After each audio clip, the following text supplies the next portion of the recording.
नमस्कार। हम यहाँ पर पुनः एकत्रित हुए हैं। आप सबको पता है कि जिस सफलता के लिए हम सब यहाँ पर आए हैं, हम सब की कोशिश है कि वो सफलता हमारा इंतजार कर रही है। और वो सफलता कब मिलेगी, ये हमने बताया था अधिगम के सिद्धांतों में। हमने पढ़ा था कि अधिगम क्या है, अधिगम किसे कहते हैं और अधिगम के द्वारा हम कैसे सीख सकते हैं। जैसा कि हम सब जानते हैं, अधिगम एक मनोवैज्ञानिक सोच है।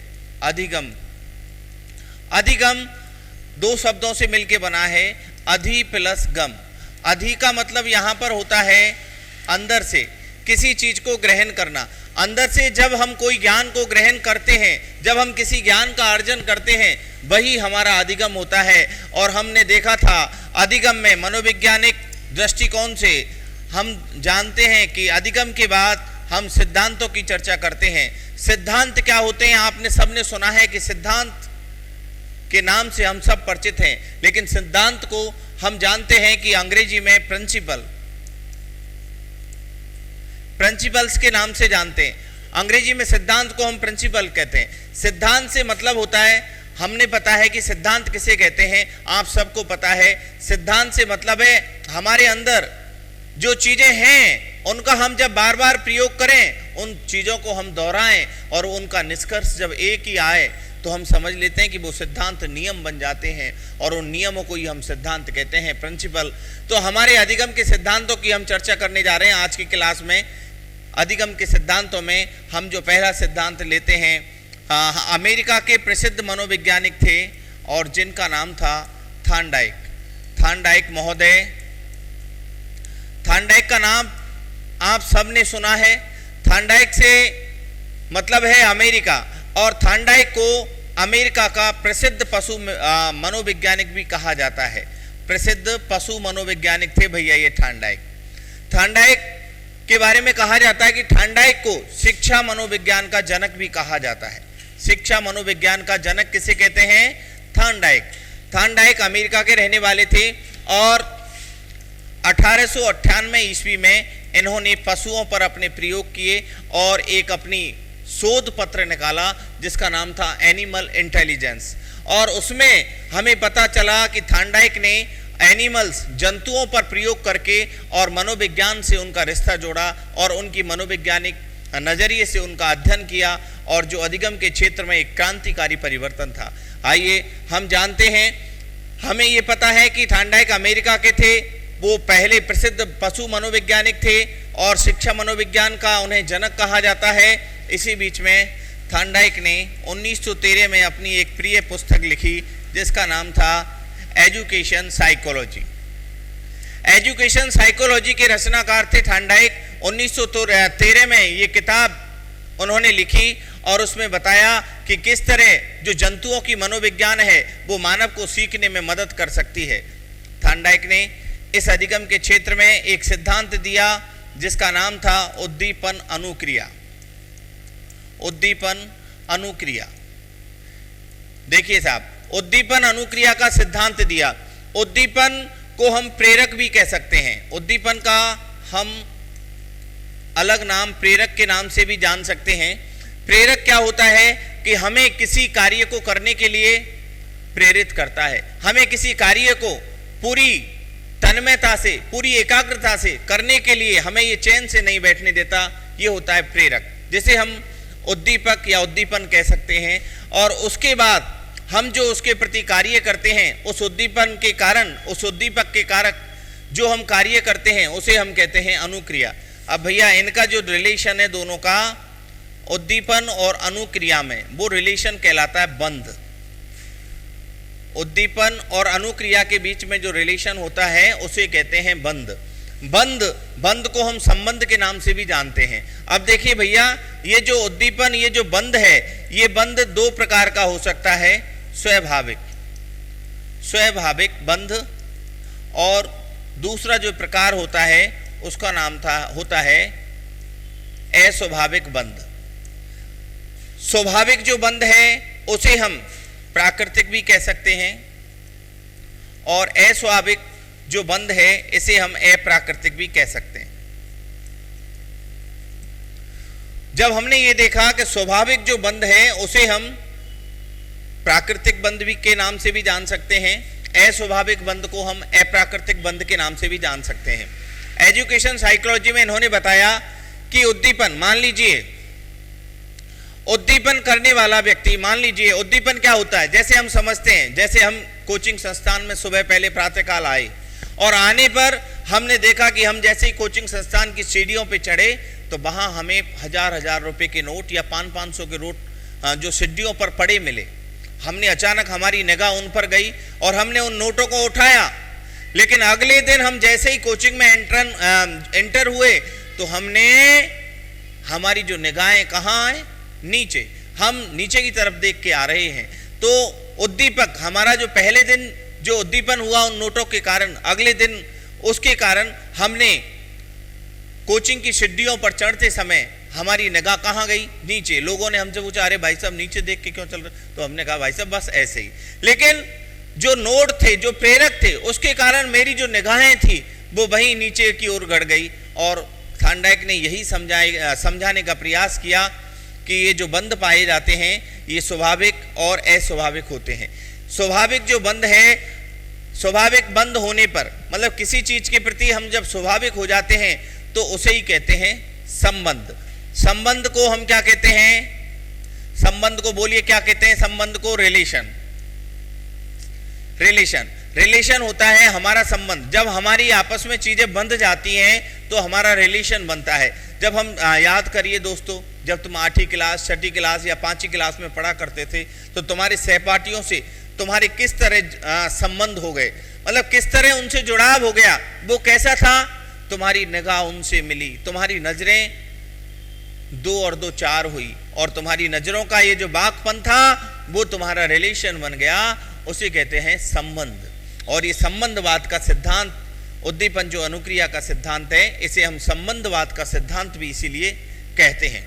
इस सिद्धांत का और नाम थांडाइक ने कहा था प्रयत्न और भूल का सिद्धांत, प्रयास और त्रुटि का सिद्धांत, संबंधवाद का सिद्धांत और प्राकृतिकता का सिद्धांत।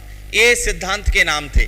उद्दीपन अनुक्रिया के बीच में हमने देखा, देखिए ये होता है अस्वाभाविक बंध। अब हम चर्चा करते हैं अस्वाभाविक बंध क्या होता है। थांडाइक ने तो स्वाभाविक बंध का सिद्धांत दिया था, मतलब संबंधवाद का सिद्धांत दिया था उद्दीपन अनुक्रिया के अंतर्गत। अब हम बात करते हैं जो हमारे रिलेशन अस्वाभाविक होते हैं, अप्राकृतिक होते हैं, इनसे संबंध, इन्हें हम भैया कंडीशनिंग रिलेशन भी कहते हैं। कंडीशनिंग रिलेशन, शर्तिया रिलेशन। अस्वाभाविक जो संबंध होते हैं उन्हें हम कंडीशनिंग रिलेशन के नाम से भी जानते हैं। और ये कंडीशनिंग का सिद्धांत दिया था हमारे स्किनर और पावलव ने। पावलव जी और स्किनर ने अनुकूलित अनुक्रिया के माध्यम से कंडीशनिंग थ्योरी दी, कंडीशनिंग सिद्धांत दिया। थांडाइक का जो उद्दीपन अनुक्रिया सिद्धांत है इसे हम एसआर थ्योरी के नाम से भी जानते हैं। एस का मतलब स्टिमुलेशन और आर का मतलब रेस्पॉन्स, मतलब उद्दीपन अनुक्रिया का सिद्धांत। ऐसे ही कंडीशनिंग थ्योरी को हम कंडीशनिंग रेस्पॉन्स सीआर थ्योरी के नाम से भी जान सकते हैं। अब हम बात करते हैं कंडीशनिंग जो थ्योरी है, इसका सिद्धांत दिया था हमारे पावलव जी ने। लेकिन अस्वाभाविक बंध किस तरह के होते हैं, कंडीशनिंग होती है। मान लीजिए एक पिताजी अपनी लड़की के लिए, अपनी बच्ची के लिए संबंध देखने जाते हैं और बच्ची जो विचार हैं उसके वो हाई फाई हैं। पिताजी बच्ची से आकर कहते हैं, बेटा मैं आज तेरे लिए एक रिलेशन, एक संबंध देख के आया हूँ। बच्ची ने कहा, हाँ हाँ पिताजी बताओ क्या संबंध देख के आए, कि पता है मैं तेरे लिए एक लड़का देख के आया हूँ। हाँ पिताजी बोलो, और वो लड़का क्या क्या करता है पता है तुझे? हाँ, तो लड़की ने, हाँ पिताजी ने कहा हाँ बताओ। तो पिताजी कहने लगे, बेटा लड़का एसपी है, पुलिस सुप्रीडेंट है। लड़की बोली, वाह पिताजी बहुत अच्छा, कमाल कर दिया, तुमने मेरे लिए एसपी ढूंढ लिया। पिताजी ने फिर कहा, बेटा देखिए और क्या है उसके पास? हाँ तो बताइए। उसके पास बहुत बड़े पैसे वाला है और बहुत लग्जरी कारें हैं, 3-4 कारें हैं। लड़की और खुश हुई। लड़की ने कहा, वाह पिताजी आपने मेरे लिए इतना बड़ा पैसे वाला व्यक्ति ढूंढ लिया। फिर पिताजी ने कहा, बेटा और सुनोगी उसके बारे में? हाँ कि पिताजी बताओ। और उसके पास इतना आलीशान घर है, इतना बहुत बड़ा घर है कि तुम्हें देखते ही आनंद आ जाएंगे। पिताजी की बात सुनकर लड़की प्रसन्न हो जाती है, बहुत ज्यादा प्रसन्न हो जाती है। और उसके बाद पिताजी उस लड़के की शक्ल दिखाते हैं लड़की को कि बेटा तेरे लिए मैंने ये लड़का देखा है। लड़की ने लड़का देखा, लड़के के दांत ही दांत दिख रहे हैं, चारों बगल से चेहरे का नामो निशान नहीं लड़के का, बिल्कुल विद्रूप लड़का। लेकिन लड़की ने कहा, लड़की ने दिमाग लगाया कि मुझे एसपी मिल रहा है, बहुत बड़ा पैसे वाला मिल रहा है, और मुझे क्या मिल रहा है, और मुझे इतना आलीशान घर मिल रहा है। पिताजी कर दो डन, मैं तैयार हूं। लड़का पसंद नहीं था लड़की को, लेकिन बहुत सारी चीजें देखने के बाद लड़की ने कहा हाँ पिताजी मुझे ये लड़का पसंद है। तो ये क्या हो गई, कंडीशनिंग थ्योरी। लड़की ने कंडीशनिंग थ्योरी, अस्वाभाविक जो संबंध है, अस्वाभाविक जो संबंध है उसके कारण ही लड़की ने हाँ भरी, क्योंकि उसकी शर्तें पूरी हो रही थी। तो ये जो सिद्धांत दिए थे हमारे स्किनर और पावलोव ने दिए थे। उद्दीपन अनुक्रिया का सिद्धांत हमारा थॉर्नडाइक ने दिया था। थॉर्नडाइक अमेरिका के प्रसिद्ध शिक्षा मनोवैज्ञानिक थे, पहले पशु मनोवैज्ञानिक थे और शिक्षा मनोविज्ञान के जनक के रूप में भी जाने जाते हैं। भैया उद्दीपन अनुक्रिया के सिद्धांत के बाद इन्होंने एक प्रयोग किया। थॉर्नडाइक ने एक प्रयोग करते हुए लिखा, थॉर्नडाइक ने कहा अपने सिद्धांत में उन्होंने एक पजल बॉक्स का इस्तेमाल किया, और पजल बॉक्स में भैया एक बिल्ली की शक्ल तो मैं नहीं बना पाऊंगा, थोड़ा थोड़ा मैं बना रहा हूं, प्रयास करनी है। और ये पजल बॉक्स में थॉर्नडाइक ने क्या किया, एक भूखी बिल्ली को, कैसी बिल्ली को कैद कर दिया, एक भूखी बिल्ली को कैद कर दिया। और थॉर्नडाइक जी भैया यहां जाके ऊपर जाके बिल्ली को देखने लग गए कि अब मैं बिल्ली को देखता हूं बिल्ली क्या करती है। और थॉर्नडाइक जी यहां आकर मछली का एक टुकड़ा रख दिया, थॉर्नडाइक जी ने टेबल लगा दी और सामने एक मछली का टुकड़ा रख दिया। अब बिल्ली देख रही है, बिल्ली कैसी बिल्ली बंद करी, थॉर्नडाइक ने भूखी बिल्ली, बेचारी बहुत भूखी थी, तड़फ रही थी भूख के मारे, थॉर्नडाइक जी ने बंद कर दिया। थॉर्नडाइक जी ऊपर बैठ गए और देख रहे हैं बिल्ली को कि बताइए, देख रहे हैं तो बिल्ली क्या हरकत करती है। थॉर्नडाइक जी ने देखा कि बिल्ली ने कुछ देर बाद इस चारों बगल पजल बॉक्स के चक्कर लगाए, बहुत चक्कर लगाए, लेकिन बिल्ली बहुत मजबूत बिल्ली थी, कोई सादा बिल्ली नहीं थी, ऐसी हैरी गहरी बिल्ली नहीं थी। बिल्ली ने क्या किया, इस पजल बॉक्स के चारों बगल चक्कर लगाए, बहुत चक्कर लगाए, और वो एक बार तो थक गई, हिम्मत हारने वाली थी, लेकिन उद्दीपन मिल रहा था, खुशबू आ रही थी मछली की, बिल्ली को चैन नहीं मिल रही थी। और बिल्ली ने क्या हुआ कि काफी समय बाद प्रयास करने के बाद उसने यहाँ जो पजल बॉक्स में एक चटकनी थी उस पर अचानक इसका पैर आ गया, पंजा आ गया। पंजा आने पर ये पजल बॉक्स खुल गया, और खुलते ही बिल्ली पहुंची और इस मछली के टुकड़े को खा गई। बिल्ली की भूख शांत हो गई, बिल्ली ने हो जा मजा आ गए, इसमें से खुल के मैं आ गई, मछली खा गई, मुझे मेरा प्रिय भोजन मिल गया। थॉर्नडाइक जी देख रहे हैं, थॉर्नडाइक जी ऊपर से उतरे, बिल्ली को यहां से फिर पकड़ा, जैसे बिल्ली ने मछली को खाया और दोबारा से बिल्ली को पजल बॉक्स में कैद कर दिया। बिल्ली ने फिर चक्कर काटे पजल बॉक्स के, और दोबारा थॉर्नडाइक जी ने मछली का टुकड़ा रख दिया। फिर बिल्ली ने चक्कर काटे पजल बॉक्स के, और इस बार पहले से उस बिल्ली को कम समय लगा, पहले से 50% कम समय, और बिल्ली का अचानक पंजा इस पजल बॉक्स की चटनी पर पड़ा, चटकनी से दब गया, और दबते ही बिल्ली बाहर निकली और मछली के टुकड़े को खा के, और थॉर्नडाइक जी फिर तुरंत आए, बिल्ली को पकड़ लिया कि कहां जा रही है बिल्ली, भाग के, मैं तुझे जाने नहीं दूंगा। और थॉर्नडाइक जी ने पकड़ के बिल्ली को फिर पिंजड़े में डाल दिया। बिल्ली ने सोचा कि अब तो मैं सीख गई, अब मैं हिम्मत वाली हूं, ऐसे थोड़ी जाने वाली हूं थॉर्नडाइक जी। बिल्ली ने अब इस बार बहुत ही कम चक्कर लगाए, और थोड़ी देर बाद घूमने के बाद ये चटकनी पे इसका पंजा पड़ा। बिल्ली ने अब मछली की तरफ नहीं देखा, बिल्ली भाग गई, सीधे पलायन कर गई। यहां से बिल्ली जाके भाग गई, थॉर्नडाइक जी इनके पीछे पीछे जा रहे और देखते ही रह गए कि बिल्ली तो बहुत चालाक निकली। मैं तो समझ रहा था बिल्ली मंदबुद्धि है, बिल्ली तो भाग गई मुझे चकमा देके। क्यों? क्योंकि बिल्ली इस बार भूखी नहीं थी, बिल्ली धाप चुकी थी, बिल्ली का पेट भर चुका था, और बिल्ली समझ चुकी थी कि यदि मैं मछली के टुकड़े की तरफ जाऊंगी तो थॉर्नडाइक जी आएगा और मुझे फिर पिंजरे में कैद कर देगा। इस प्रयोग के बाद जो थॉर्नडाइक ने जो निष्कर्ष निकाले, वो निष्कर्ष ही थॉर्नडाइक के नियम बने, और उनमें प्रमुख नियम और द्वितीयक नियम, प्राइमरी लॉ और सेकेंडरी लॉ, इनमें हम उन नियमों को समझ सकते हैं। थार्नडाइक ने इस प्रयोग के बाद ये निष्कर्ष निकाला, उन्होंने कहा, उन्होंने जो इस प्रयोग में देखा उसके आधार पे उन्होंने 3 चीजें दी, तत्परता, अभ्यास और प्रभाव। थार्नडाइक ने इस प्रयोग के बाद ये तीनों निष्कर्ष निकाले, इसलिए ये तीनों थार्नडाइक के मुख्य नियम के नाम से जाने जाते हैं। इसके प्रयोग के मुख्य नियम, थार्नडाइक के मुख्य नियम कौन कौन से थे? तत्परता का नियम, अभ्यास का नियम और प्रभाव का नियम। तत्परता के नियम को, इस बात को ध्यान रखिए, देखिए एक मनोवैज्ञानिक हुए थे हमारे वुडवर्थ जी, और वुडवर्थ जी ने इसे मानसिक तैयारी का नियम भी कहा है। तत्परता के नियम को वुडवर्थ जी ने किसका नियम कहा है? मानसिक तैयारी का नियम। अब भैया तत्परता के नियम को थार्नडाइक ने रुचि का नियम भी कहा है। रुचि से मतलब जिस क्षेत्र में हमारी रुचि होती है हम उस क्षेत्र को अच्छे से करते हैं। मान लीजिए तुम यहाँ पर पढ़ रहे हो, तुम अध्ययन कर रहे हो, तुम्हारी यहाँ शिक्षक बनने की रुचि है, यदि तुम शिक्षा के क्षेत्र में आगे बढ़ना चाहते हो तो शिक्षा के क्षेत्र में तुम्हारी यदि रुचि है तो तुम उस चीज को पढ़ रहे हो। आज मनोविज्ञान है, मनोविज्ञान का अध्ययन तुम क्यों कर रहे हो?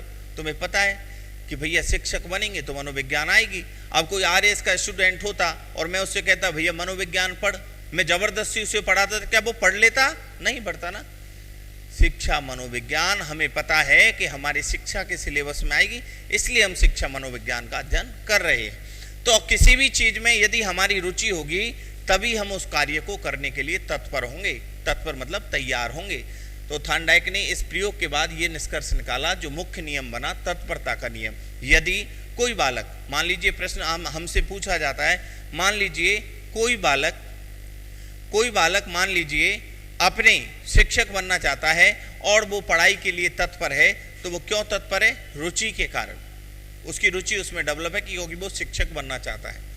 अभ्यास का नियम, अभ्यास के नियम को उपयोगिता और अनुपयोगिता का नियम भी कहा जाता है। उपयोगिता और अनुपयोगिता का नियम भी कहा जाता है। इधर जो प्रभाव का नियम है इसे संतुष्टि और असंतुष्टि का नियम भी हम कहते हैं। अभ्यास का उपयोगिता और अनुपयोगिता का नियम, हमें पता है कि हमारे लिए कौन सी चीज उपयोगी होगी। जो चीज हमारे लिए उपयोगी होगी उसे हम पूर्णतः निष्ठा के साथ और रुचि के साथ कार्य करेंगे, और जो चीज हमारे लिए उपयोगी नहीं होगी उस चीज से हम मुंह मोड़ जाएंगे या उसका रास्ता हम छोड़ देंगे। थार्नडाइक जी ने हमें यही समझाने का प्रयास किया। प्रभाव के नियम के अंतर्गत थार्नडाइक जी ने बताया कि जब हम कोई कार्य करते हैं तो कार्य करने के बाद यदि हमें उस कार्य को करने से संतुष्टि मिलती है तो हमारा स्वभाव है, मनुष्य का स्वभाव है, यदि किसी कार्य को करने से हमें संतुष्टि मिलती है तो हम उस कार्य को बार बार करना चाहेंगे। तो थार्नडाइक जी ने हमें यही बताया। अधिगम के इन सिद्धांतों के अंतर्गत एक बिल्ली पे प्रयोग करके थार्नडाइक जी ने ये नियम, जो मुख्य नियम बने थार्नडाइक जी के, तत्परता का, अभ्यास का और प्रभाव का, अधिगम के क्षेत्र में एक क्रांतिकारी बदलाव था। आज हम तुम यहाँ पर बैठे हैं, यदि तुम सच में मनोविज्ञान को बहुत अच्छी तरह अपनी गहराई से और बहुत सारे सिद्धांतों को अपने एकाग्रता के साथ हम पढ़ लें तो निश्चित तौर पर दुनिया का ऐसा कोई भी प्रतियोगी परीक्षा नहीं है जिसमें तुम सफलता प्राप्त नहीं कर सकते। इसलिए साथियों धन्यवाद। कल हम अगली क्लास में आगे चर्चा करेंगे। धन्यवाद बहुत बहुत। बिल्ली ने क्या हुआ कि काफी समय बाद प्रयास करने के बाद उसने यहाँ जो पजल बॉक्स में एक चटकनी थी उस पर अचानक इसका पैर आ गया, पंजा आ गया। पंजा आने पर ये पजल बॉक्स खुल गया और खुलते ही बिल्ली पहुंची और इस मछली के टुकड़े को खा गई। बिल्ली की भूख शांत हो गई। बिल्ली ने हो जब मजा आ गए, इसमें से खुल के मैं आ गई, मछली खा गई, मुझे मेरा प्रिय भोजन मिल गया। थार्नडाइक जी देख रहे हैं, थार्नडाइक जी ऊपर से उतरे, बिल्ली को यहां से फिर पकड़ा, जैसे बिल्ली ने मछली को खाया और दोबारा से बिल्ली को पजल बॉक्स में कैद कर दिया। बिल्ली ने फिर चक्कर काटे पजल बॉक्स के और दोबारा थार्नडाइक जी ने मछली का टुकड़ा रख दिया। फिर बिल्ली ने चक्कर काटे पजल बॉक्स के और इस बार पहले से उस बिल्ली को कम समय लगा, पहले से 50% कम समय, और बिल्ली का अचानक पंजा इस पजल बॉक्स की चटनी पर पड़ा, चटकनी से दब गया और दबते ही बिल्ली बाहर निकली और मछली के टुकड़े को खाके, और थांडाइक जी फिर तुरंत आए, बिल्ली को पकड़ लिया कि कहां जा रही है बिल्ली, भाग के, मैं तुझे जाने नहीं दूंगा। और थांडाइक जी ने पकड़ के बिल्ली को फिर पिंजड़े में डाल दिया। बिल्ली ने सोचा कि अब तो मैं सीख गई, अब मैं हिम्मत वाली हूं, ऐसे थोड़ी जाने वाली हूं थांडाइक जी। बिल्ली ने अब इस बार बहुत ही कम चक्कर लगाए और थोड़ी देर बाद घूमने के बाद ये चटकनी पे इसका पंजा पड़ा। बिल्ली ने अब मछली की तरफ नहीं देखा, बिल्ली भाग गई, सीधे पलायन कर गई। यहां से बिल्ली जाके भाग गई, थांडाइक जी इनके पीछे पीछे जा रहे हैं और देखते ही रह गए कि बिल्ली तो बहुत चालाक निकली। मैं तो समझ रहा था बिल्ली मंदबुद्धि है, बिल्ली तो भाग गई मुझे चकमा देके। क्यों? क्योंकि बिल्ली इस बार भूखी नहीं थी, बिल्ली धाप चुकी थी, बिल्ली का पेट भर चुका था और बिल्ली समझ चुकी थी कि यदि मैं मछली के टुकड़े की तरफ जाऊंगी तो थांडाइक जी आएगा और मुझे फिर पिंजरे में कैद कर देगा। इस प्रयोग के बाद जो थांडाइक ने जो निष्कर्ष निकाले, वो निष्कर्ष ही थांडाइक के नियम बने और उनमें प्रमुख नियम और द्वितीयक नियम, प्राइमरी लॉ और सेकेंडरी लॉ, इनमें हम उन नियमों को समझ सकते हैं। थांडाइक ने इस प्रयोग के बाद ये निष्कर्ष निकाला, उन्होंने कहा, उन्होंने जो इस प्रयोग में देखा उसके आधार पे उन्होंने 3 चीजें दी, तत्परता, अभ्यास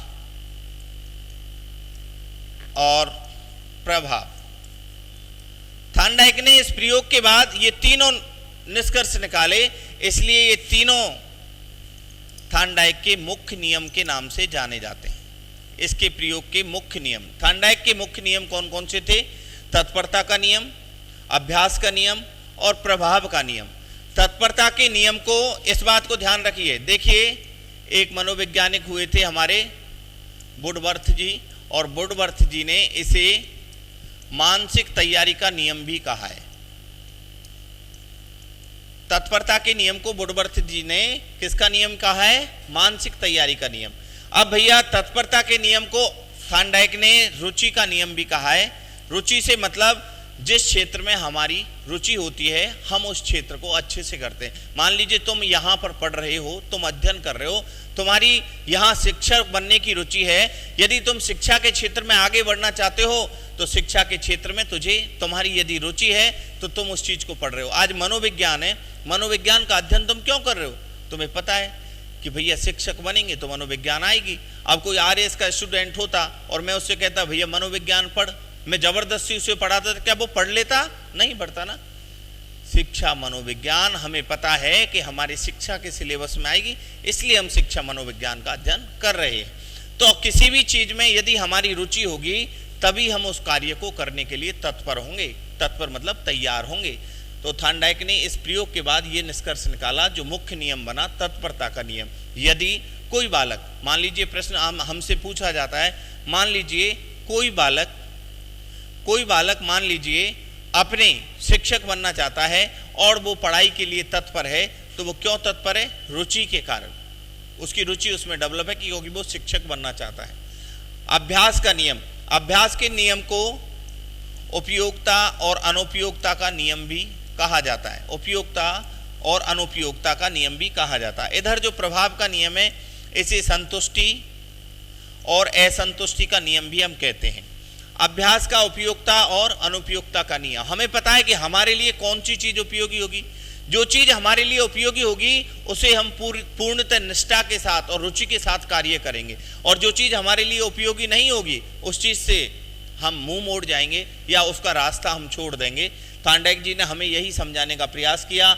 प्रभाव के नियम के अंतर्गत थांडाइक जी ने बताया कि जब हम कोई कार्य करते हैं तो कार्य करने के बाद यदि हमें उस कार्य को करने से संतुष्टि मिलती है तो हमारा स्वभाव है, मनुष्य का स्वभाव है, यदि किसी कार्य को करने से हमें संतुष्टि मिलती है तो हम उस कार्य को बार बार करना चाहेंगे। तो थांडाइक जी ने हमें यही बताया। अधिगम के इन सिद्धांतों के अंतर्गत एक बिल्ली पे प्रयोग करके थांडाइक जी ने ये नियम, जो मुख्य नियम बने थांडाइक जी के, तत्परता का, अभ्यास का और प्रभाव का, अधिगम के क्षेत्र में एक क्रांतिकारी बदलाव था। आज हम तुम यहाँ पर बैठे हैं, यदि तुम सच में मनोविज्ञान को बहुत अच्छी तरह अपनी गहराई से और बहुत सारे सिद्धांतों को अपने एकाग्रता के साथ हम पढ़ लें तो निश्चित तौर पर दुनिया का ऐसा कोई भी प्रतियोगी परीक्षा नहीं है जिसमें तुम सफलता प्राप्त नहीं कर सकते। इसलिए साथियों धन्यवाद। कल हम अगली क्लास में आगे चर्चा करेंगे। धन्यवाद बहुत बहुत।